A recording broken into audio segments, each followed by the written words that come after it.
Hello students, मैं शहजाद अली। आज start कर रहे हैं हम काइनेमेटिक्स 11th क्लास फिज़िक्स का चैप्टर है। और इसमें हम काइनेमेटिक्स में क्या पढ़ने वाले हैं आज इस वीडियो के अंदर, वो मैं आपको बताने वाला हूँ।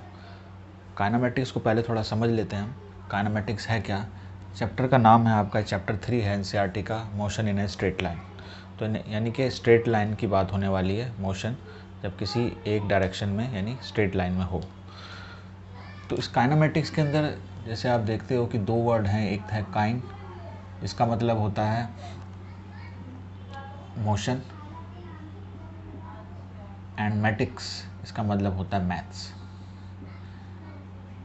तो all together in kinematics we will study about the motion. Motion के अंदर जो मैथमेटिक्स इन्वॉल्व है, that is the parameters which involve in the motion of an object. तो क्या क्या होते हैं वो सारी इसमें बातें डिस्कस होंगी। काइनेमेटिक्स को अगर हम डिफ़ाइन करना चाहें तो ये एक स्ट्रेट लाइन के अंदर हम ये कह सकते हैं कि जो स्ट्रेट लाइन मोशन है, यानी कि आपका जो मोशन है, motion in A straight line की जो बात कर रहे हैं काइनेमेटिक्स में, motion in a straight line, जिसको हम काइनेमेटिक्स कह रहे हैं, या इसको हम वन डायमेंशनल मोशन भी कहते हैं, क्योंकि पार्टिकल्स सिर्फ अभी सिंपलेस्ट केस है जिसमें एक ही डायरेक्शन में कोई ऑब्जेक्ट मूव कर रहा है और उसके बारे में हम स्टडी करना है। इसी को आप ऐसा कह सकते हैं कि it is a also rectilinear, एक यानी कि लीनियर मोशन है, एक लाइन में मोशन है, रेक्टिलिनियर मोशन भी इसको कहा जा सकता है। ठीक है, तो ये तो बात रही इनसे नाम से रिलेटेड कि मोशन जब स्ट्रेट लाइन में हो उसको आप क्या क्या कह सकते हैं। तो मोशन की स्टडी जब हम करते हैं और without knowing the causes of producing it, तो वो काइनेमेटिक्स कहलाता है। इसकी पूरी पिक्चर अगर आप समझें तो ये पार्ट है मैकेनिक्स का। Mechanics is a part of physics, और अगर हम स्टडी करें इसमें, इसको कैटेगराइज करें, तो एक तो आपका इसमें आता है काइनेमेटिक्स, जो हम पढ़ेंगे इस चैप्टर में, और अगले सब्सिक्वेंट चैप्टर यानी चैप्टर नंबर 4 में भी हम काइनेमेटिक्स ही पढ़ेंगे। इसके बाद डायनामिक्स है, जो आपका 5th चैप्टर में स्टार्ट होता है। अगर कोई मोशन नहीं है किसी पार्टिकल के अंदर तो हम उसको बोलते हैं स्टैटिक्स, यानी रुका हुआ कोई है। और अगर उसके अंदर मोशन है तो वो काइनेमेटिक्स या डायनामिक्स होता है। ये जो काइनेमेटिक्स है, इसके अंदर जो भी इससे रिलेटेड आपके पैरामीटर्स हैं मोशन से रिलेटेड, वो हम स्टडी करेंगे। यानी यह है विदाउट नोइंग, हमें इसमें कोई इंटरेस्ट नहीं है और उसकी कोई ज़रूरत भी नहीं होती इसके अंदर स्टडी करने के लिए। Without knowing the causes of motion, motion का कॉज क्या है, मोशन क्यों हो रहा है, वो इसके अंदर हम नहीं पढ़ते, और ये यहाँ पर हम जानते हैं इसके नोइंग द कॉजेज़, ये भी हम पढ़ेंगे। अब ऐसे कौन कौन सी चीज़ें हैं काइनेमेटिक्स में जो हम स्टडी करने वाले हैं। आपको डिफरेंस समझ में आ गया कि अगर आप कॉज को बिना जाने उसके बारे में स्टडी करते हैं, मोशन के बारे में, तो काइनेमेटिक्स होता है, और अगर आप कॉजेज़ जानते हैं और उस कॉजेज़ के बारे में स्टडी करते हैं तो वो डायनामिक्स हुआ। इसके अंदर जो हम पढ़ने वाले हैं बच्चों, वो है क्या क्या चीज़ें, क्या क्या टर्म्स यूज़ होंगी जो हम पढ़ेंगे। वो आपका डिस्टेंस, और इस चैप्टर में हम यही वाला पार्ट पढ़ने वाले हैं। ठीक है, यानी ये चैप्टर और जो आपका नेक्स्ट चैप्टर है, यानी चैप्टर नंबर ये 3 है और चैप्टर नंबर 4 है। ये आपका चैप्टर नंबर 3 एक्चुअली 1 डायमेंशनल है, और ये प्लेन के अंदर बात करेंगे 2 डायमेंशनल होगा। तो अभी हमारा सिर्फ ये 3rd चैप्टर चल रहा है जो 1 डायमेंशनल है, जिसको हम मोशन इन स्ट्रेट लाइन या 1 डायमेंशनल मोशन या रेक्टिलिनियर मोशन कहते हैं। तो बात आई इस चैप्टर से रिलेटेड क्या क्या पढ़ेंगे। इसमें डिस्टेंस पढ़ेंगे हम, इसके अलावा डिस्प्लेसमेंट पढ़ेंगे। ठीक है, तो पहले हम टर्म्स जान लें क्या क्या हम पढ़ने वाले हैं। इसके बाद पढ़ेंगे हम स्पीड, ये टर्म आपने सुनी हुई है पहले भी। हम पढ़ेंगे वेलोसिटी, ठीक है, और हम पढ़ेंगे इसके अंदर एक्सेलरेशन। ये सब वो टर्म हैं जो किसी भी ऑब्जेक्ट से रिलेट करती हैं जब पार्टिकल या वो बॉडी मोशन में होती है। ठीक है, ये सब चीज़ें तब आती हैं। इसमें स्पीड में दो तरह की स्पीड आप पढ़ोगे, एक हमें पढ़नी है एवरेज स्पीड और एक है आपकी इंस्टेंटेनियस स्पीड। ठीक है, ये दो तरह से आप पढ़ने वाले हैं। इसी तरह से आपकी जो वेलोसिटी है वो भी है आपकी एवरेज वेलोसिटी और इंस्टेंटेनियस वेलोसिटी। इसी तरह से एक्सेलरेशन भी है average acceleration and instantaneous acceleration. ठीक है, तो हम डिस्टेंस पढ़ेंगे आज की वीडियो के अंदर। हम क्या पढ़ेंगे? डिस्टेंस, डिस्प्लेसमेंट और स्पीड के अंदर हम बात करेंगे एवरेज स्पीड और एवरेज वेलोसिटी। ये चार टर्म आज हम पढ़ेंगे और इसके ऊपर बेस्ड क्वेश्चंस हम लेंगे ताकि आपका कंसेप्ट थोड़ा क्लियर भी हो जाए कि इनमें क्या डिफरेंसेस है। ठीक है, तो ये आज का हमारा टॉपिक रहेगा। तो सब चीज़ों को जानने के लिए आज ये वीडियो आप पूरा देखिए। तो इसको आप नोट कर लीजिए, थोड़ा सा आपका एक बेस था काइनेमेटिक्स में हम क्या क्या होता क्या है और हम इसमें क्या क्या पढ़ने वाले हैं आगे। चलिए, तो सबसे पहला जो हमने बात बताई डिस्टेंस और डिस्प्लेसमेंट, इसको थोड़ा समझते हैं कि क्या इसमें डिफरेंस है। तो डिस्टेंस एंड डिस्प्लेसमेंट, ये दो टॉपिक दोनों एक साथ पढ़ेंगे, डिस्टेंस एंड डिस्प्लेसमेंट। सभी के लिए कुछ एग्जांपल्स लेना अच्छा रहेगा ताकि आपको कंसेप्ट सही से समझ में आ जाए। ठीक है, तो मैं अगर इसको इस तरह से डिफरेंस के टाइम में बताऊं, मान लीजिए यहाँ हम बात करें कुछ इससे रिलेटेड चीज़ों की जो डिस्टेंस में है और दूसरे यहाँ हम बात करें डिस्प्लेसमेंट की, डिस्टेंस एंड डिस्प्लेसमेंट। ठीक है, तो सबसे पहली चीज़ ये बताना चाहेंगे, देखिए अभी जितनी भी फिज़िकल क्वांटिटी हमने अभी पहले एक बेस बनाया था कि कुछ फंडामेंटल यानी बेस फिज़िकल क्वांटिटीज़ होती हैं और कुछ जो है आपकी ड्राइव्ड क्वांटिटीज़ होती हैं। तो उस बेस पर तो आपने देख लिया, जितनी भी अब आप फंडामेंटल के बाद जो भी पढ़ने वाले हो क्वांटिटी, सारी वो फंडामेंटल क्वांटिटीज़ के बेस पर बनी हुई होती हैं, जिसको हम ड्राइव्ड क्वांटिटीज़ कहते हैं। उनकी यूनिट को ड्राइव्ड यूनिट्स कहते हैं। एक बेस, एक तरीका और है फिज़िकल क्वांटिटीज़ को डिवाइड करने का, कैटेगराइज करने का, वो है डायरेक्शन। कुछ फिज़िकल क्वांटिटीज़ ऐसी मिलेंगी आपको जिसके अंदर डायरेक्शन होगी, तो वो सभी फिज़िकल क्वांटिटीज़ जिसमें डायरेक्शन होती है उसको हम वेक्टर क्वांटिटीज़ कहेंगे। और जिसमें सिर्फ मैग्नीट्यूड होता है, जैसे कि अभी तक हम डील करते आए हैं सभी चीज़ों से, तो वो सारी चीज़ स्केलर होती हैं। जो नंबर्स हम ऑपरेशंस करते हैं प्लस माइनस सारे, वो सभी आपके स्केलर नंबर्स होते हैं, स्केलर क्वांटिटीज़ होती हैं। बस अभी हम इतना ही जानेंगे, इसके बाद में डिटेल में बाद में बात होगी। तो अब जो भी फिज़िकल क्वांटिटी आती जाएगी मैं आपको ये ज़रूर बताऊंगा कि ये स्केलर है या वेक्टर है। वेक्टर मतलब उसके अंदर डायरेक्शन भी होगी। तो इसी बेस के ऊपर हम देखेंगे जो डिस्टेंस है आपकी, वो एक स्केलर क्वांटिटी होती है, यानी इसके अंदर डायरेक्शन कोई नहीं होती, और ये जो है वेक्टर क्वांटिटी होगी। अब हम बात कर लें डायमेंशन या यूनिट की बात करें, तो हम एसआई यूनिट जानना चाहेंगे कि एसआई यूनिट क्या होती है। इसकी जो एसआई यूनिट है वो लेंथ की यूनिट होती है और वो होती है आपकी मीटर, है ना, एम हेयर इज़ मीटर। इसकी भी जो एसआई यूनिट है वो सेम है, वो भी आपकी मीटर है। डायमेंशनल फार्मूला, अब सब चीज़ों के लिए ये चीज़ें आपके साथ जुड़ी रहेंगी। डायमेंशनल फार्मूला, तो डायमेंशनल फार्मूला इसका होगा, इसमें मास नहीं होता, एल सिर्फ होगा और टी ज़ीरो होगा। तो ये डायमेंशनल फार्मूला इस तरह से होगा। इसका जो डायमेंशनल फार्मूला है वो भी सेम होगा, m0 l1 t0। ठीक है, यानी सिर्फ लेंथ की डायमेंशन होगी।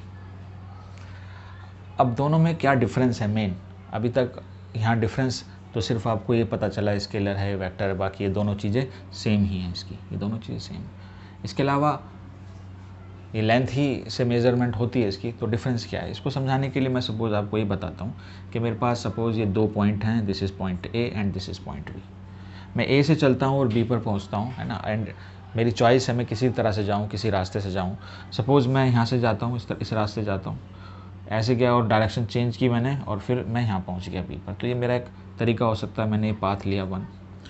या ये हो सकता है मैं इस तरह से जाऊँ, ऐसे सर्कुलर पाथ में जाऊँ, किसी कर्व में जाऊँ, ऐसे जा सकता हूँ।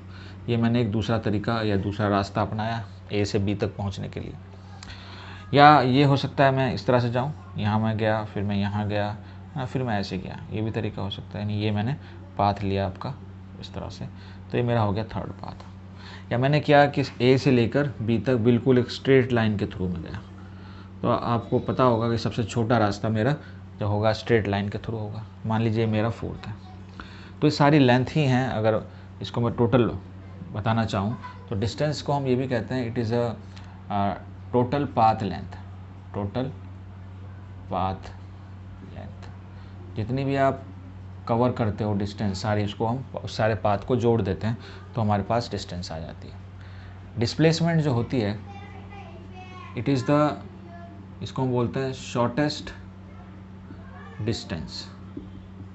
Shortest distance between two points, कोई भी दो पॉइंट्स के बीच में जो सबसे छोटी रास्ता आप लोगे, उसी डिस्टेंस को डिस्प्लेसमेंट कहेंगे। यानी डिस्प्लेसमेंट कुछ अलग चीज़ नहीं है, ये डिस्टेंस ही है। It is a special case of distance. जब हम छोटा रास्ता किसी दो पॉइंट्स के बीच में, किसी दो प्लेसेस के बीच में निकालते हैं, तो वही हमारी उस टाइम डिस्प्लेसमेंट कहलाती है। यानी जो आपने पाथ लिए यहाँ पर 1 जो लिया वो डिस्टेंस लिया आपने, 2 जो था वो भी डिस्टेंस था, 3 जो था वो भी डिस्टेंस था, लेकिन जो 4th था, 4th पाथ, वो आपका आया डिस्प्लेसमेंट। तो ए से बी तो हम जिस इस पाथ से गए हैं वो आपका डिस्प्लेसमेंट है, बाकी सारे पाथ डिस्टेंस कहलाएंगे। अब इसमें अगर आप ऑब्ज़र्व करें तो आपको एक और इम्पॉर्टेंट चीज़ मिलेगी कि ये सारे पाथ 1 हो, 2 हो या 3 हो, ये इससे ज़्यादा नहीं है, ठीक है। और ये अपने आप में खुद भी डिस्टेंस ही है। यानी ये 4th जो है उसको हम यहाँ भी डालेंगे क्योंकि it is also our distance, ये डिस्टेंस भी है। लेकिन इस केस में है ना, यहाँ भी आ रहा है, यहाँ भी आ रहा है। ये कब ऐसा हो रहा है? जब हम शॉर्टेस्ट डिस्टेंस ले रहे हैं, तब हमारी डिस्प्लेसमेंट डिस्टेंस का काम कर रही है। तो इसको आप ध्यान से देखेंगे तो ये आप जान पाएंगे और ये समझ पाएंगे कि जो डिस्टेंस है आपकी, किसी भी केस को अगर आप ले लेते हैं तो ये हमेशा बड़ी होगी या बराबर भी हो सकती है। यानी इस केस में बराबर है, इट इज़ डिस्प्लेसमेंट। तो ये डिस्प्लेसमेंट जो होता है वो हमेशा छोटा होगा या ज़्यादा हो सकता है कि ये बराबर हो जाए। तो ये आप रिलेशन हमेशा याद रखें। थोड़ा सा और हम इसको बात को समझें, अगर इसको आप नोट कर लें ताकि मैं आगे कुछ एग्जांपल दूँ इसके डिस्टेंस एंड डिस्प्लेसमेंट के, इसको नोट कर लीजिए। तो अभी धीरे धीरे चलेगा कंसेप्ट, फिर बढ़ता चला जाएगा। तो अभी आपको स्लो लग रहा हो, अगर समझ में आ रहा हो, क्योंकि सिंपल है बहुत ही, तो आगे थोड़ा सा बिल्डअप होने वाला है। देखिए हम क्या करते हैं डिस्टेंस और डिस्प्लेसमेंट में, थोड़ा समझें। अगर एक सर्कल है सपोज़, और सर्कल में मैं इस एंड से स्टार्ट करता हूँ ए से, और इस रास्ते से जाता हूँ यानी एंटी क्लॉकवाइज जाता हूँ, और इसके अपोजिट पहुँच जाता हूँ बिल्कुल यहाँ बी पर, ठीक है। और आपसे कहा जाए, ये मेरा सेंटर है, कि आप डिस्टेंस एंड डिस्प्लेसमेंट बताइए। What is the distance and displacement between A and B, है ना। तो डिस्टेंस क्या होगी एंड डिस्प्लेसमेंट क्या होगी बिटवीन ए एंड बी, ये बताना। बिटवीन ए एंड बी में क्या डिस्टेंस होगी या डिस्प्लेसमेंट होगी। तो देखिए अगर हम डिस्टेंस निकालना हो तो हम क्या निकालेंगे इसके अंदर, जब हम ए से बी जा रहे हैं और हमें पाथ या ट्रेजेक्ट्री मिली हुई है, तो हम इसकी टोटल पाथ लेंथ को देखेंगे, यानी इसको देखेंगे, और it is half of the circumference, ठीक है। और सर्कमफ्रेंस तो आप जानते हो, सर्कमफ्रेंस क्या होती है, वो होती है 2 पाई, और हमें रेडियस बतानी पड़ेगी। रेडियस अगर r है तो ये हो जाएगी r, ठीक है। तो पूरी होती है हमारी ए से ए तक आते तो ये 2 पाई r होता, लेकिन ये ए से बी है तो सिर्फ यहाँ से लेके यहाँ तक, यानी इसका हाफ करेंगे तो आपकी डिस्टेंस जो है वो पाई r आ जाएगी, क्योंकि 2 कैंसिल हो जाएगा यहाँ पर। बट डिस्प्लेसमेंट अगर बताएं आप, व्हाट इज़ द डिस्प्लेसमेंट, तो डिस्प्लेसमेंट बिल्कुल डायरेक्ट होती है, यानी ये डायमीटर है दिस टाइम, ये r, तो डायमीटर के बराबर हो जाएगी यहाँ पर, it is equal to diameter, और यानी this is equal to 2r। तो ये आपके इस तरह से डिस्टेंस और डिस्प्लेसमेंट में काफ़ी अच्छे तरीके से आपको समझ में आ जाएगा कि डिफरेंस क्या होता है। चलिए एक और एग्जांपल लेते हैं। मान लीजिए मेरे पास ये एक रेक्टेंगल है ना, और ये इसकी लेंथ है, इसकी लेंथ हम मानते हैं l है, इसकी लेंथ है b। ये आपका इस तरह से है a b c d। तो जब मैं जाता हूँ इस रास्ते से a से, या मैं इस रास्ते को पकड़ता हूँ a से b, b से c, मैं c तक पहुँच गया। तो मुझे अब ये बताना है कि what is the distance and displacement between a and c, यानी a एंड c के बीच में मुझे बात करनी है, what is distance and displacement. तो इसको निकालते हैं, क्या होगा। देखिए डिस्टेंस में हमेशा हमें टोटल पाथ लेंथ लेनी होती है, तो हम टोटल पाथ यहाँ से गए हैं और यहाँ तक गए, तो यानी a है ना, बी गए और फिर बी से सी, तो हमें टोटल हमें इस बात का ध्यान रखना है कि जहाँ जहाँ हम गए हैं वो इम्पोर्टेंट है। तो ए बी हमारा क्या है एल, और अगर इसको मान लेते हैं सपोज 10 और इसको ले लेते हैं एग्जाम्पल 5 ले लेते हैं फॉर एग्जाम्पल, ठीक है, 12 13 हो जाएगा, ठीक ठीक ठीक ठीक ठीक 36 1 64 ऐसा लेते हैं, ठीक है, ये लेते हैं। तो ये हो जाएगा हमारे पास 8 + 6 = 14 मीटर, अगर ये मीटर में दिया हुआ है। तो डिस्टेंस इस तरह से निकालेंगे सीधा, लेकिन डिस्प्लेसमेंट में थोड़ा आपको ध्यान रखना पड़ेगा क्योंकि it is a directed line, है ना। जैसे हमने बताया था हमारे एग्जांपल में, ए से बी हम डायरेक्ट गए, यानी ए से सीधा बी चले गए, तो वो डायरेक्टेड लाइन होती है और उसमें आपको पता चल रहा होगा कि डायरेक्शन इंपॉर्टेंट होती है। इसके अलावा जितने भी पाथ थे उसमें कोई डायरेक्शन नहीं थी, या डायरेक्शन थी तो चेंज हो रही थी, लेकिन एक डायरेक्शन नहीं थी। तो यहाँ पर भी इस तरह से डायरेक्शन चेंज हो रही है, लेकिन जब हम डिस्प्लेसमेंट निकालेंगे तो हम देखेंगे हमारा इनिशियल पॉइंट का और हमारा फाइनल, और उसके बीच में स्ट्रेट लाइन ड्रॉ कर देंगे, तो ये हमारी डिस्प्लेसमेंट होगी। तो डिस्प्लेसमेंट यहाँ होगी ए सी, और इसको हम पाइथागोरस थ्योरम से निकाल सकते हैं, ठीक है, यानी दिस का स्क्वायर इसका स्क्वायर अंडर रूट कर देंगे, तो यहाँ हो जाएगा this is equal to 8 square + 6 square under root, that is 64 + 36 that is equal to 100 square root, तो आपका डिस्प्लेसमेंट हो जाएगा 10 मीटर। तो ये कुछ एग्जाम्पल है छोटे से जहाँ से डिस्टेंस और डिस्प्लेसमेंट का काम ख़त्म हो जाएगा, यानी वो पूरी तरह से समझ में आने वाली बात होगी, ठीक है। तो अब हम आगे बात करेंगे अगले टॉपिक पर, that is speed and velocity. चलिए,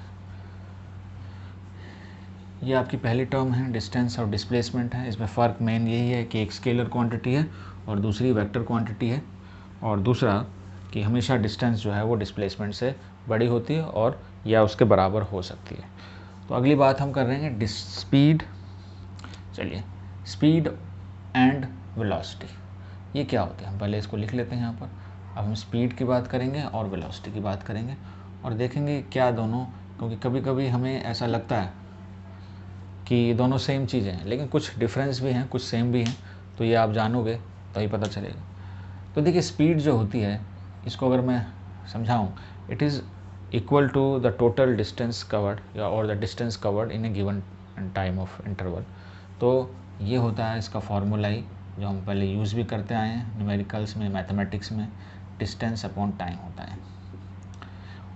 उधर आपकी जो वेलोसिटी होती है, ये होती है आपकी डिस्प्लेसमेंट। देखिए, हम डिस्प्लेसमेंट अब जान गए हैं, तो यहाँ पर डिस्प्लेसमेंट रखेंगे और यहाँ पर टाइम रखेंगे, तो ये आपकी बात आएगी यहाँ पर, ठीक है।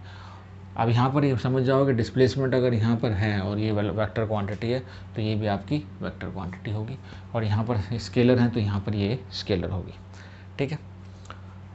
अब हमें इसके अंदर, क्योंकि वेलोसिटी दो तरह की होती है, तो पहला हमने बात करेंगे एवरेज वेलोसिटी की, एवरेज स्पीड यहाँ पर, और एवरेज वेलोसिटी वहाँ। तो एवरेज स्पीड जो होगी वो होगी आपका total distance upon total time, ठीक है। हो सकता है कई बार आपने चेंजेस किए हों रास्ता, तो सारे रास्ते आप जोड़ लोगे तो ये वैल्यू आ जाएगी आपकी एवरेज स्पीड की, और हर रास्ते में क्या क्या टाइम लगा वो जोड़ दोगे आप। इस तरीके से हमें बात करनी होगी एवरेज वेलोसिटी क्या होगी। तो एवरेज वेलोसिटी भी हो जाएगा आपका टोटल डिस्प्लेसमेंट, है ना, अपॉन टोटल टाइम।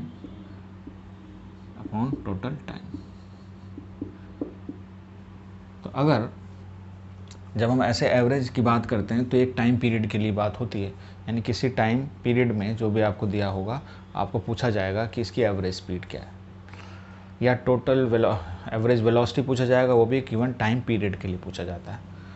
यानी जब हम बात करते हैं इसके अंदर, तो इसमें हम एवरेज वेलोसिटी को रिप्रेजेंट करेंगे वी एवरेज से, वी वेलोसिटी एवरेज वेलोसिटी।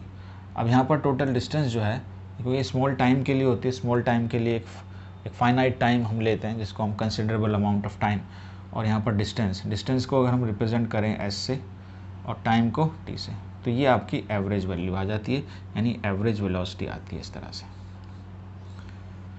उधर हम बात करते हैं वेलोसिटी की, ठीक है ना, ये भी एवरेज है डिफरेंस के लिए, क्योंकि ये वेक्टर क्वांटिटी है, तो हम वेक्टर को पढ़ेंगे डिटेल में, लेकिन थोड़ी सी बात यहाँ यूज़ हो रही तो वो बता देता हूँ। किसी भी फिजिकल क्वांटिटी को रिप्रेजेंट वेक्टर या स्केलर है तो डिफरेंस क्रिएट करने के लिए या उसकी फ़िज़िकल क्वांटिटी के सिंबल को हम इस तरह से लिख दें ताकि पहचान लें ये वेक्टर क्वांटिटी है, तो उसके लिए एक नोटेशन यूज़ होती है कि इसके ऊपर हम एक वेक्टर साइन लगा देते हैं। ये एक एरो साइन होता है, इसमें ये पता चलता है कि वेक्टर है। अब यहाँ पे हमने v लिया है और v लिया है, यहाँ वेक्टर आपको बता देगा कि ये वेलोसिटी है और ये स्पीड है, ठीक है। तो ये हम इसको ऐसे लिखते हैं delta s by delta t। अच्छा, इस केस में यहाँ पर s जो है वो डिस्टेंस है और वहाँ पर s जो है वो डिस्प्लेसमेंट है। तो इसको अगर रिप्रेजेंट करना हो तो हम इसके ऊपर भी ऐसे वेक्टर लगा सकते हैं, क्योंकि डिस्प्लेसमेंट भी आपकी वेक्टर क्वांटिटी होती है। तो ये हमारा है एवरेज स्पीड और ये है हमारा एवरेज वेलोसिटी, ठीक है। जैसा हमने वहाँ पर देखा था, थोड़ी सी इसमें और जो पॉइंट्स हैं वो जोड़ दें कि यहाँ पर ये जो क्वांटिटी है वो आपकी स्केलर क्वांटिटी है, ये स्केलर है ना, और ये जो है वो वेक्टर क्वांटिटी होती है, ठीक है। दूसरा, इसकी जो SI यूनिट है, SI यूनिट वो होती है मीटर पर सेकंड, और इसकी जो SI यूनिट है वो भी सेम ही होती है, यानी मीटर पर सेकंड। फिजिकल क्वांटिटी स्केलर हो या वेक्टर हो, उस पर इफेक्ट जो है यूनिट्स पर कोई कुछ नहीं होता। इसका जो डायमेंशनल फार्मूला है, डायमेंशनल फार्मूला दोनों का ही हम लिख लें, ये भी सेम ही होता है। इसमें भी मास तो 0 होता है, L1 और T-1 होगा, ठीक है। आप यूनिट से भी, जैसे मैंने बताया था, इसको फिजिकल डायमेंशनल फार्मूले में कन्वर्ट कर सकते हैं, और इसका भी सेम ही होता है, M0 L1 T-1, ठीक है। ये सब डायमेंशनल फार्मूला यूनिट सभी नई नई क्वांटिटीज़ की आप याद करते जाएं, ठीक। इन दोनों में रिलेशन जैसे डिस्टेंस और डिस्प्लेसमेंट था कि distance is always greater than displacement और कैन बी इक्वल टू, इसी तरीके से जो हमारी एवरेज स्पीड होती है, average speed is greater than और इक्वल टू एवरेज वेलोसिटी, ठीक है। तो बिल्कुल उसी तरह से इसका भी वही रीज़न है जो डिस्टेंस और डिस्प्लेसमेंट का था। अगर आप स्ट्रेट लाइन में बात कर रहे हैं तब आपके डिस्टेंस और डिस्प्लेसमेंट कोई दो अलग चीज़ें नहीं होंगी, क्योंकि आप स्ट्रेट लाइन की बात कर रहे हैं तो कोई आपने डिफरेंट पाथ नहीं लिया। और इस चैप्टर के अंदर क्योंकि सारी बातें स्ट्रेट लाइन में ही हो रही हैं, तो इस चैप्टर में ख़ास तौर से इस चैप्टर के अंदर हमारी जो एवरेज स्पीड है और जो एवरेज वेलोसिटी है वो सेम ही होगी, ठीक है। तो इसके ऊपर बेस्ड हम कुछ क्वेश्चन करेंगे एवरेज स्पीड और एवरेज वेलोसिटी के ऊपर, तो इसको आप नोट कर लें, तब हम क्वेश्चन स्टार्ट करते हैं।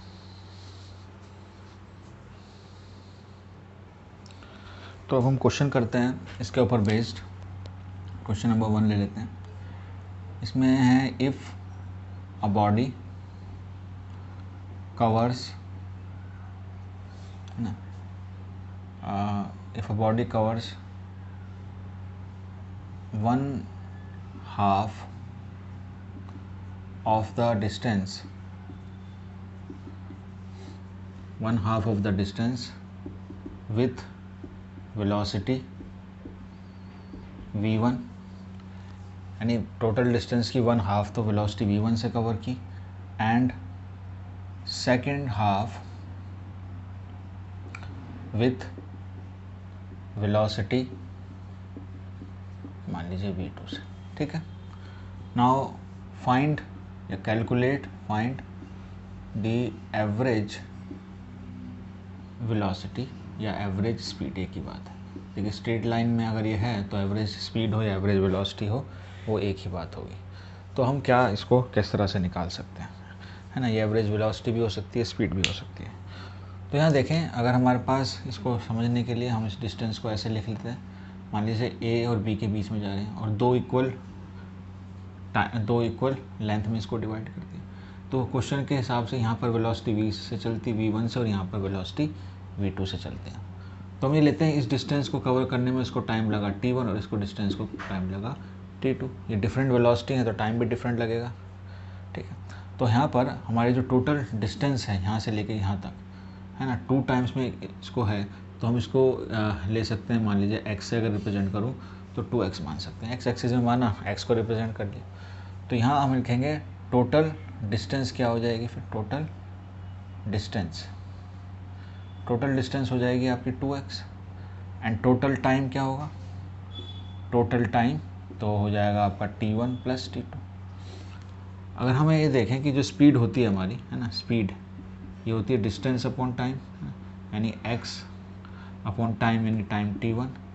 स्पीड हमने क्या ली यहाँ पर v1 पहले वाले में, तो x अपॉन t1, तो टाइम आ जाएगा t1 is equal to x upon v1, है ना।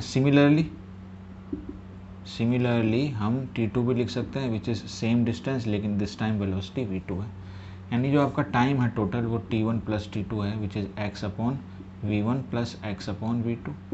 x अगर आप कॉमन ले लें तो हो जाएगा v1 plus v2, 1 upon v1 plus 1 upon v2। बस हमारे पास अब क्या है, एवरेज स्पीड का फॉर्मूला है एवरेज स्पीड, है ना।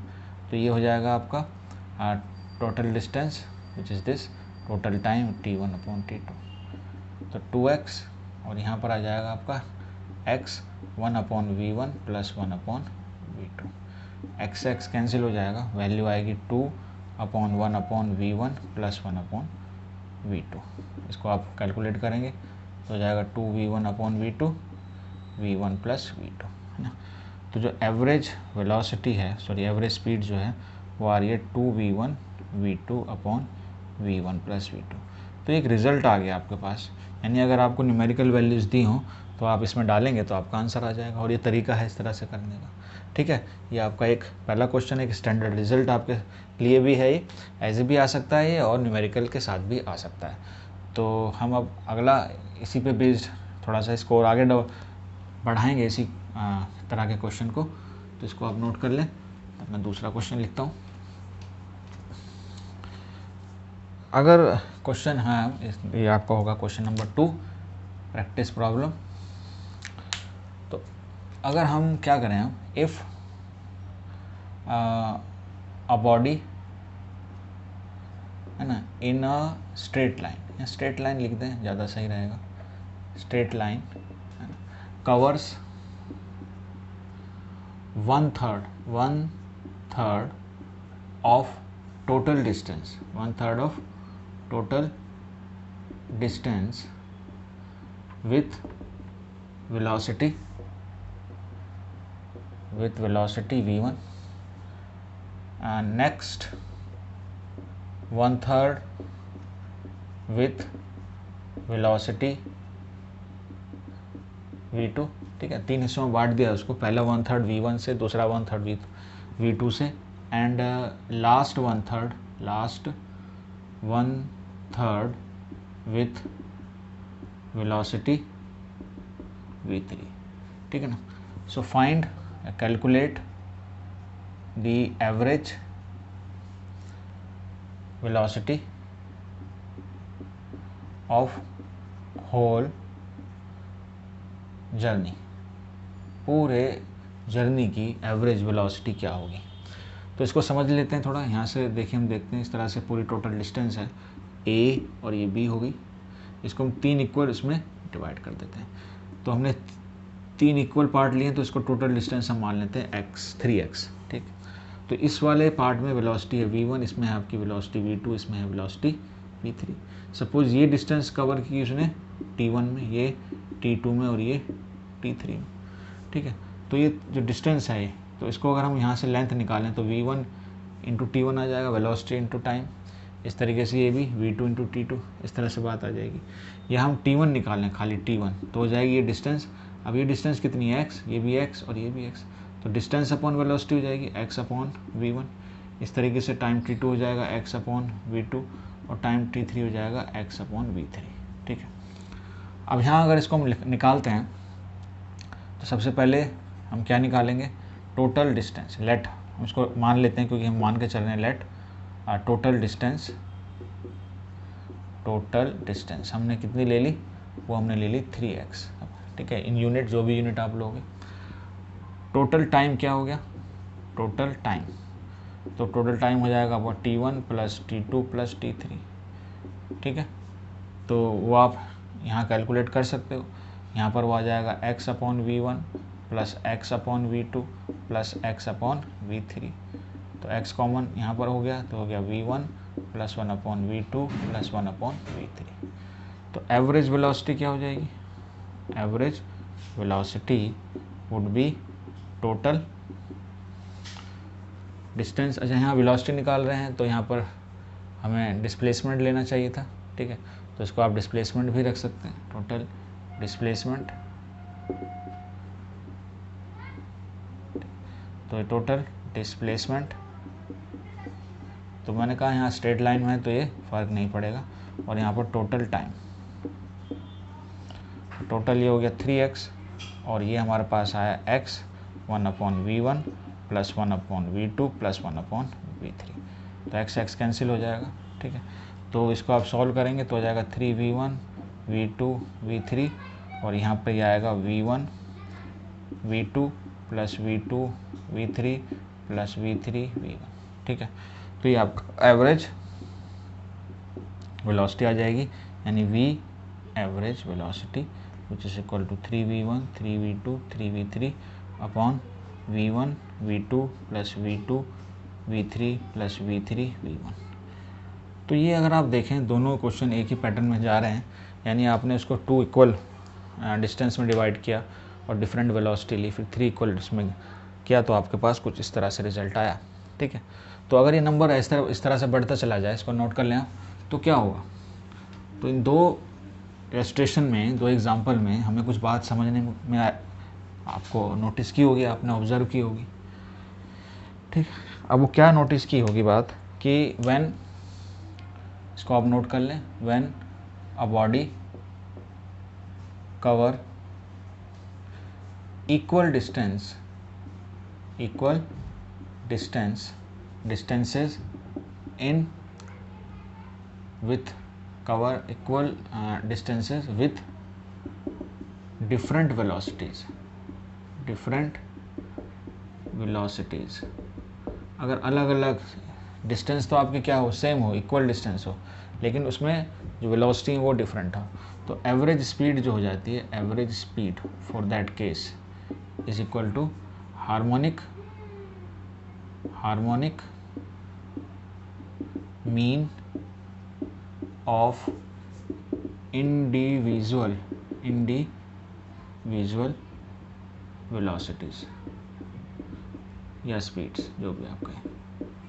इसका मतलब क्या हुआ, इसका मतलब यह हुआ कि जब हमने देखा उसको दो डिफरेंट वेलोसिटी से कवर कर रही हैं, 2 इक्वल डिस्टेंसेस, तो हमने इसको ऐसे लिखा 2/1/v1 प्लस 1/v2। जब हमने देखा कि 3 इक्वल से कवर कर रही, तो वो हो जाएगा आपका v1 plus v2 plus v3। तो ये जो पैटर्न होता है लिखने का, इसको हम बोलते हैं हार्मोनिक मीन। अगर आपको 4 इक्वल कहा जाए तो आप 4 उसका भी लिख सकते हो, तो रिजल्ट उसका आ जाएगा 1/v1 plus 1/v2 plus 1/v3 plus 1/v4, ठीक है, v4। तो इसको आप सॉल्व करेंगे तो उसका रिजल्ट भी आएगा। तो ये एक आपका एक पैटर्न से आपने देखा कि किस तरह से चीज़ें ऐड हो रही हैं, जब डिस्टेंस इक्वल हो लेकिन उसको कवर करने में आपको डिफरेंट वेलोसिटी दी हो, तो आप उस तरह से कैलकुलेट कर सकते हैं। तो हमने हाफ और 3 इक्वल डिस्टेंस से ये बात को समझा। तो नेक्स्ट क्वेश्चन करेंगे अभी।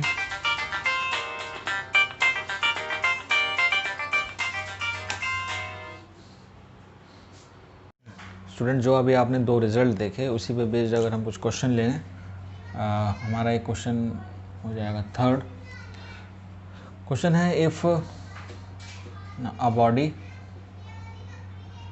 Travels from A to B, है ना, विथ वेलोसिटी, कुछ गिवन होगी वेलोसिटी, विथ वेलोसिटी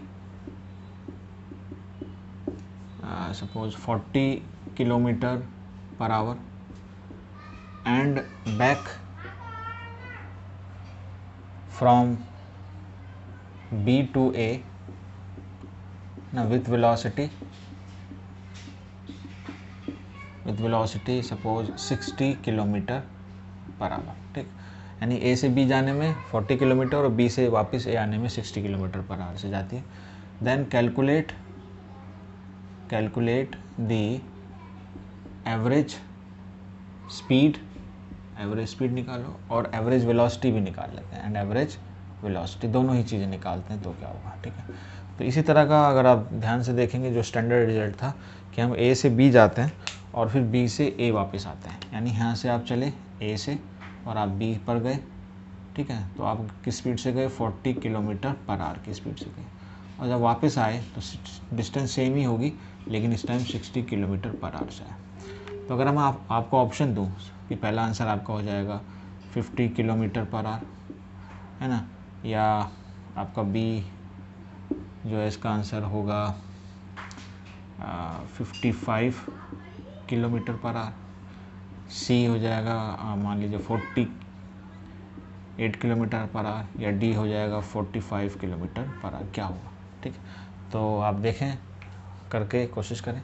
तो हम इसको रिज़ल्ट को अगर रिज़ल्ट अप्लाई सीधा तो इजीली हो जाएगा, लेकिन थोड़ा सा हम इसको सोचते हैं और आपके पास चाहे तो आप सीधा रिज़ल्ट भी लगा सकते हैं, लेकिन केस ये वही है कि टोटल डिस्टेंस अगर आपकी है मान लीजिए ए टू बी एक डिस्टेंस है सपोज x, तो वापस लौटने में भी x हो जाएगी।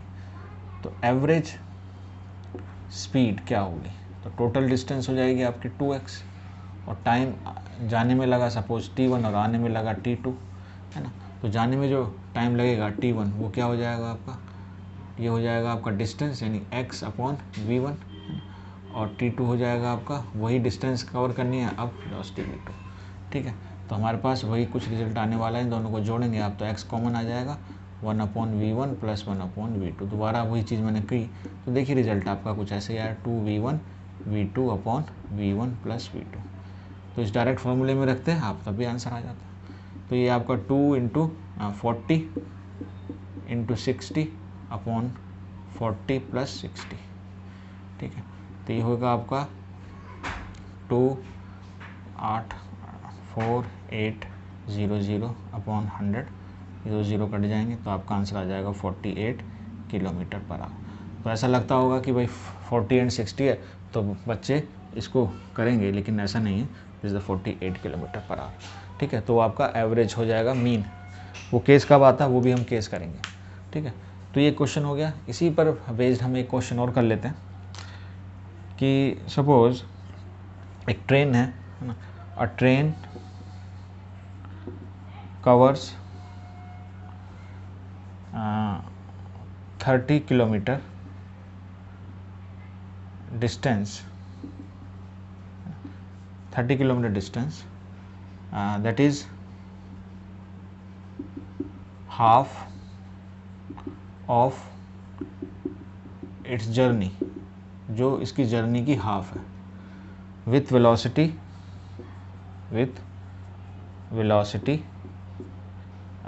Suppose this is 30 kilometre per hour की स्पीड से कवर, ठीक है, इतनी स्पीड से कवर करती है। So what should be the average speed of train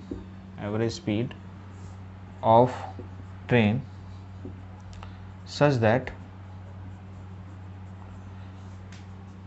what should be the average speed, no, what should be the speed of second half, that is another 30 kilometer, second half, such that average speed is 40 kilometre per hour. बात समझ में आई, यानी total distance जो होगी वो 60 kilometre होगी, उसने half जो कवर की तो वो आप कवर की 30 किलोमीटर पर आवर की स्पीड से।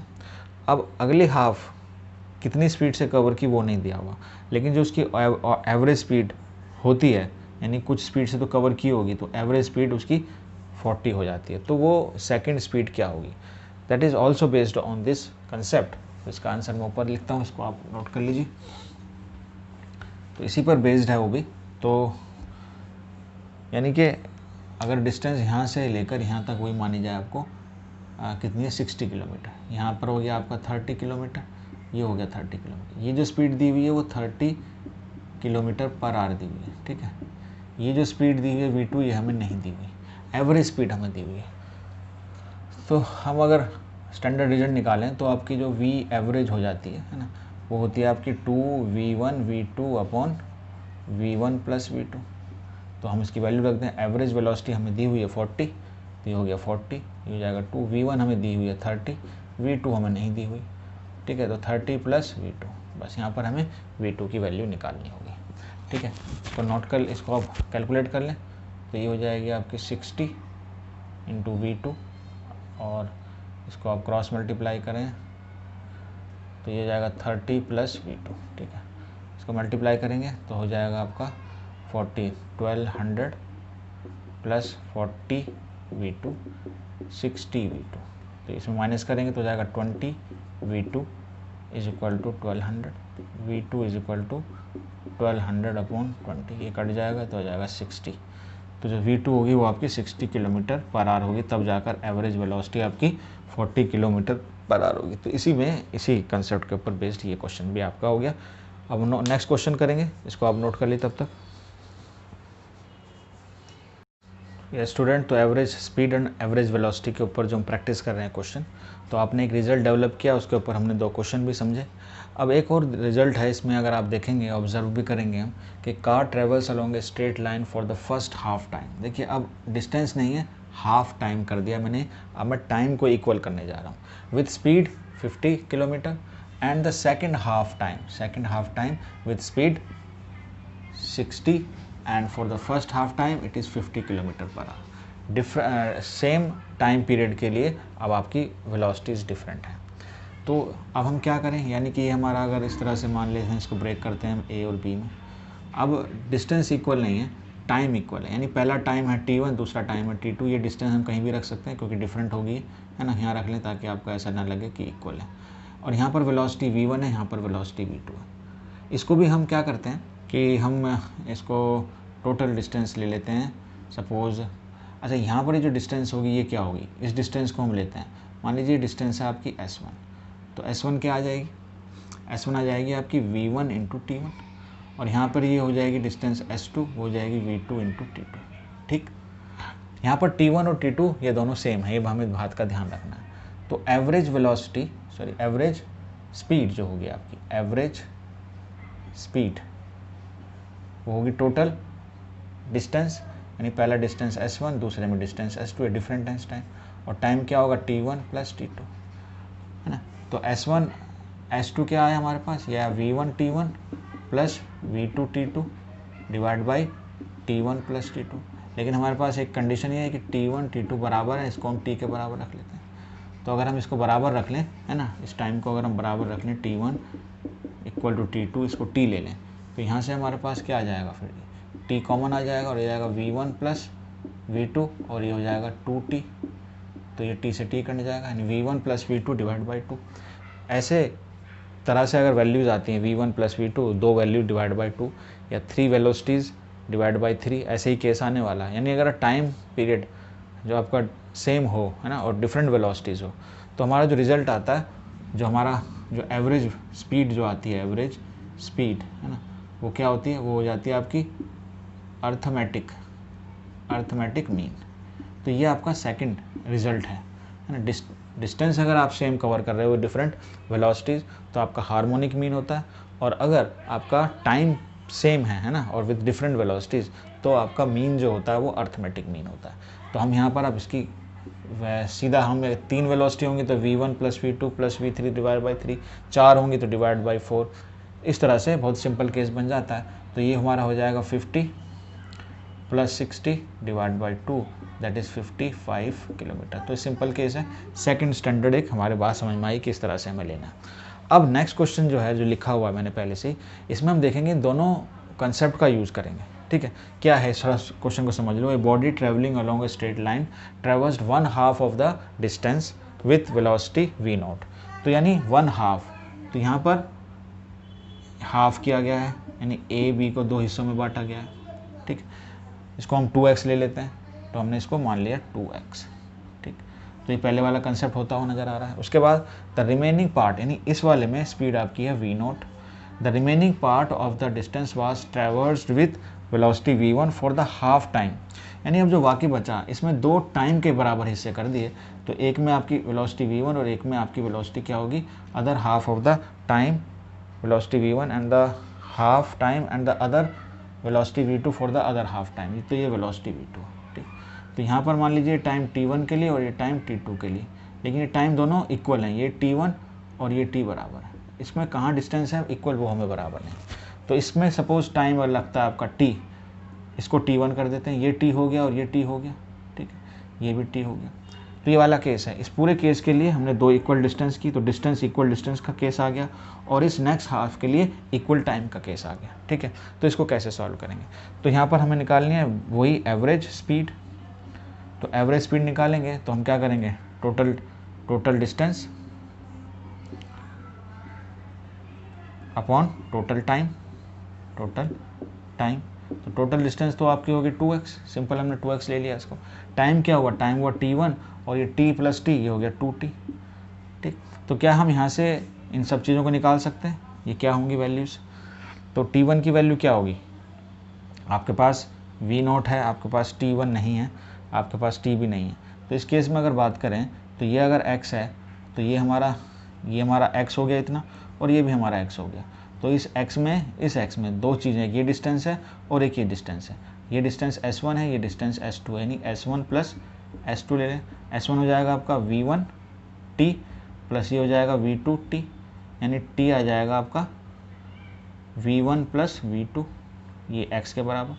तो t की वैल्यू यहाँ से हमें मिलेगी x upon v1 plus v2, ये वैल्यू हम रख सकते हैं इसके अंदर। और यहाँ पर ये जो वैल्यू है x, ये x की वैल्यू क्या मिलेगी, ये मिलेगी आपको v0 t1, यानी t1 यहाँ से मिलेगा x अपॉन v0। तो ये t1 और t की वैल्यू हम यहाँ पुट कर देते हैं, तो 2x upon x upon v0 plus x upon v1 plus v2, ठीक। तो x बाहर आके कैंसिल हो जाएगा, तो ये आपका रिजल्ट क्या आ जाएगा, यहाँ पर रिजल्ट जाएगा 2v0 v1 plus v2 upon this is 2, और हमें यहाँ लेना 2 टाइम्स, तो ये 2 यहाँ पर आएगा 2 टाइम्स, ठीक है। तो हो जाएगा 2v0, तो हो जाएगा आपका v1 plus v2 plus 2v0। तो ये आपकी हो जाएगी एवरेज वेलोसिटी।